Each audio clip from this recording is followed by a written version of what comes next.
वजीर आजम शहबाज शरीफ साहब अपने लाओ लश्कर के साथ चीन के 2 रोजा दौरे पर बीजिंग पहुंच गए हैं। गोया वजीर आजम शहबाज शरीफ साहब का खैर मकदम करने के लिए कोई वजीर या मुशीर मौजूद नहीं था। अच्छा, इससे पहले सऊदी अरब के दौरे में भी आपको याद होगा शहबाज शरीफ साहब का इस्तकबाल किसी मरकजी वजीर ने नहीं किया था। वजीर आजम ऑफिस के जो ऑफिशियल अकाउंट है उससे जो गवर्नर रियाद हैं उनकी जानिब से इस्तकबाल की इत्तला दी गई थी, जबकि वजीर आजम को गवर्नर ने नहीं बल्कि डेप्यूटी गवर्नर रियाद ने एयरपोर्ट पर रिसीव किया था। जग हसाई है। सऊदी अरब में भी पजीराई नहीं हुई, चीन में भी ऐसी सूरत हाल का सामना हुआ।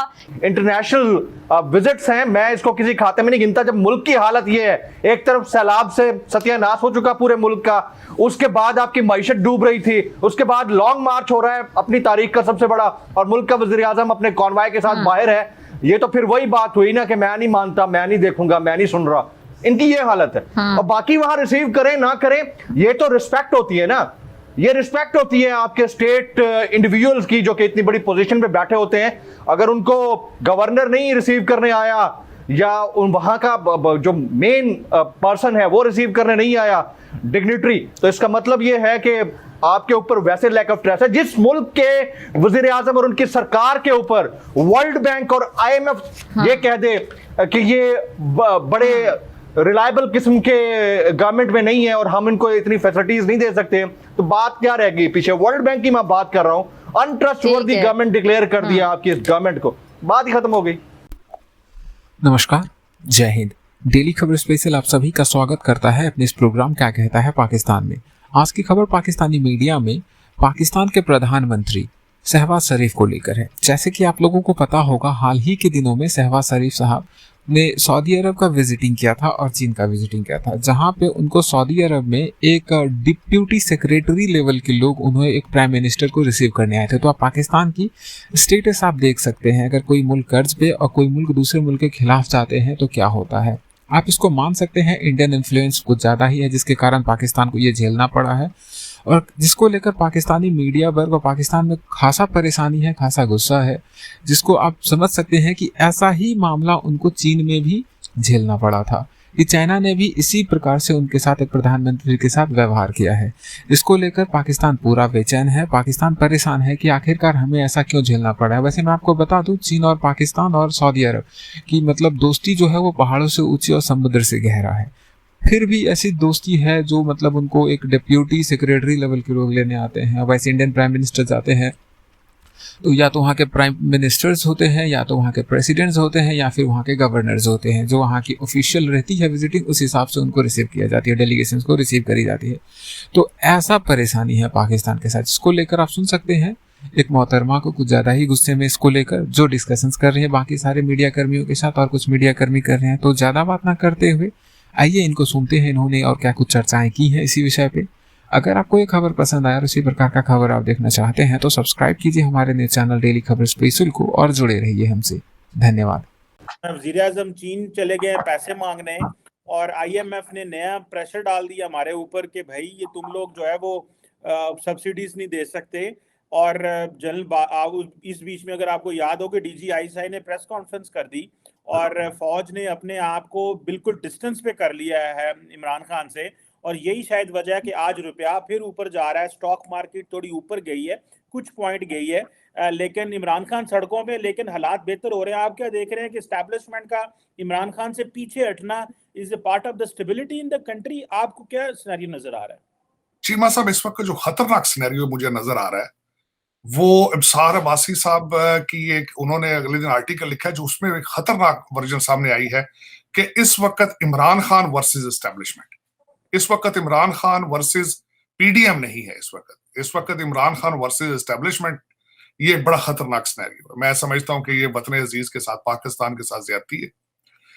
अब मैं जो लॉन्ग मार्च के बारे में बात करूंगा, ये लॉन्ग मार्च नहीं है, इवनिंग वॉक है ये, क्योंकि ये रोजाना 3-4 घंटे खान साहब 3-4 घंटे आके वॉक करते हैं। और वही पुराना बयानिया जो तकरीबन 7-8 साल से पुरानी केसेट है उसको ऑन करते हैं, 2-4 गालियां एस्टेब्लिशमेंट को, वही चोर चोर डाकू करते हैं, बिरयानी खाते हैं, घर चले जाते हैं। ये इवनिंग वॉक है। अब इवनिंग वॉक के बारे में जो मेरा आज ख्याल है वो मैं जो कहूंगा, पाकिस्तान में हमेशा ही हर चीज पे ज्यादती होती है, बिलखसूस 2 कानून जो है अब ये मैं आपकी याद दिलाना चाहूंगा, जब टीएलपी निकली थी बाहर तो वो उसको दहशतगर्द तंजीम करार दे दिया गया था। उनको वजीराबाद के पुल के ऊपर इस तरह आगे से उनको रोका गया था जैसे डू और डाई का माहौल बनाया गया था। और ये जो रोजाना डेली बेसिस पे आजम स्वाति ने एक रीट्वीट की थी, तो वो अब भी बेचारा चीख रहा है कि मेरे कपड़े उतारे तो इस तरह किया करो। ये इंसान रोजाना डेली बेसिस पे अब नाम भी लेकर अब तो इदारों के अफसरों के नाम लिए जा रहे हैं। इस इंसान के पास कौन सा ऐसा लाइसेंस है जो आज तक 75 साल में किसी पाकिस्तानी के पास नहीं रहा? मुझे ये क्वेश्चन मेरे ज़हन में, ये बहुत बड़ा एक क्वेश्चन है कि इस इंसान को कौन सा एक ऐसा लाइसेंस दे दिया गया है कि ये जिसके नाम मर्जी लेकर बदनाम करे, तबाह करे, चैलेंज करे, और इसको ये हर चीज से मुबर रहा है। अब मैं लॉन्ग मार्च के बारे में कहूंगा, चीमा साहब, इस पे मैं क्या कहूं कि ये ऑक्सफोर्ड का ग्रेजुएट है, कौम को नक्शा कुछ और दिखा दिया है। दुख की बात यह है कि इसके कंटेनर के ऊपर नाम लिखा हुआ है अमर बिन मारूफ। 21वीं सदी के अंदर इन चीजों की जरूरत थी। ये एक सियासी जलसा लॉन्ग मार्च है या मजहबी जलसा है? अगर टीएलपी को रोक लिया था एज ए मजहबी थ्रेट समझ के, तो अमर बिन मारूफ को क्यों नहीं रोका जा रहा? और आज की इंफॉर्मेशन के मुताबिक इनको मशवरा दिया जा रहा है कि रवात पहुंच के बजाय इस्लामाबाद के रावलपिंडी की तरफ जाया जाए और वहां पे एक खास अदारे के सामने एक बहुत बड़ा शो किया जाए, चाहे कुछ घंटों के लिए किया जाए। क्या पाकिस्तान मुकम्मल हो सकता है इन सारी चीजों का? दूसरा, जिस तरह आपने खुद फरमाया है कि आईएमएफ ने आपको देखना शुरू कर दिया है, आप दूसरी चीज, और चीमा साहब उसमें खासकर एक और भी बात मैं ये कहूंगा कि डेली बेस पे ये पंजाब के अंदर जीटी रोड पर बिरयानी पार्टी होती है डेली बेस पे। तो विक्टिम जो सैलाब के विक्टिम है, उनका क्या कसूर था? वो पाकिस्तानी नहीं, उनके दुख का उनका कोई साथी नहीं, कोई सियासी पार्टी, कोई मजहबी पार्टी उनके पास नहीं बैठी। मैं और सब दुख की बात यह है कि मैं ये किसी पार्टी के साथ नहीं हूं। मैं ये नहीं कह रहा हूं कि ये गलत कर रहे हैं, दूसरे ठीक कर रहे हैं। दूसरे भी मुसलसल अपने 25 माइल रेडियस के अंदर डेली बेस पे एक नए वजीर को ऐड कर रहे हैं। वो भी 75-76 तो उनके भी हो चुके हैं वजीर इस वक्त। और दूसरा मुझे दुख की बात है कि जब हमारे कहते हैं बाबा जी गए हैं, जब मियाँ जी गए हैं जब बीजिंग, आप कभी देखें किस तरह जहाज भर के गए, कितने लोगों को लेकर गए? जरूरत थी उनकी? पूरा पीआईए का जहाज एक भरा है उन्होंने, और कोई पूछने वाला नहीं है, कोई उनको बताने वाला नहीं है कौन बिल देगा उसका, जहाज ले जाने की क्या जरूरत है, आप जाने आपका ऑब्जेक्टिव क्या है वहां पे। मैंने उसकी पूरी वीडियो देखी है कि उसमें ऐसे लोग थे जो इररेलेवेंट है। पीडीएम के सारे, मौलाना फजलुर रहमान के छोटे भाई भी गए हैं, मरियम औरंगजेब भी गई मेरा ये क्वेश्चन, ये 75 साल, मैं आज बल्कि दुख के साथ एक ट्वीट की है और मैंने कहा खुदा के लिए, मैं क्या 75 सालों के बाद अब पाकिस्तान बना लो यार, अब थक चुके हैं लोग,